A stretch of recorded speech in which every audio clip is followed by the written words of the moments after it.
A warning if you're a little squeamish or perhaps you're a little bit arachnophobic, because our next guest has endured months of surgery to save his leg after suffering a potentially fatal flesh-eating spider bite. It really is one of those moments, I'm afraid. 40-year-old Jonathon Hogg was on the trip of a lifetime. It all seemed marvellous when he was bitten by the highly venomous brown recluse. That's the name of the spider. What's even more terrifying is that it happened 30,000 feet up in the air on a flight to South Africa.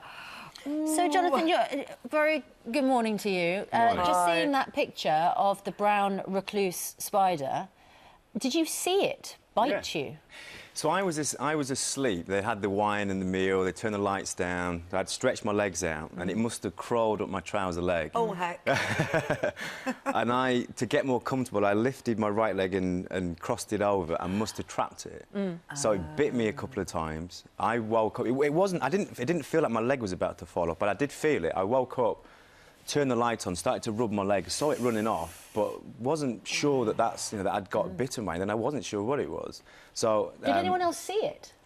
Well, I went back. I turned the light off, went back to sleep, and I heard the air hostesses within about 30 seconds going, "Oh, spider!" So I chuckled to myself, going, "Oh, I think they probably found the spider." So I assumed that they killed it. Yeah. But and then what happened?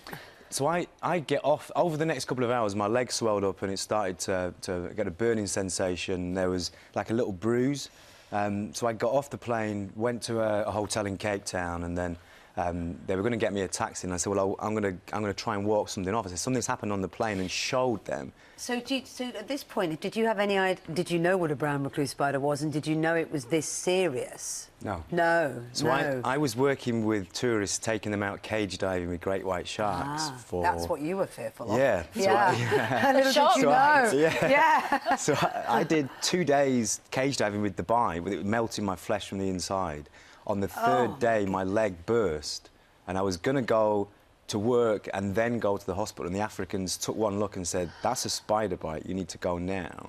God. The surgeon identified it and then showed me a picture, and then you go, "That's the spider from the plane." And it clocked. Okay. And you talk, I mean, I love the way you describe it, that, you know, your leg was melting from the inside and then it burst, but it must have been absolutely horrific. And I do think we've had to edit the pictures that you sent us because they are quite gruesome. So I mean, this is some of them, but as Susanna said, we can't show the actual wound because it would be too much for everybody at breakfast. It must have been horrible. In fact, here we are months after.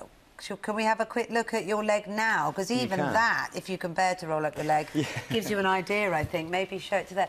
So how many months after it happened are we now? 4. 4 months? Yeah, Ow. 4 operations. And you had to have a lot of flesh they operated on? So basically they do something called debridement, so they cut around the venom. And so they cut a big chunk of my leg away.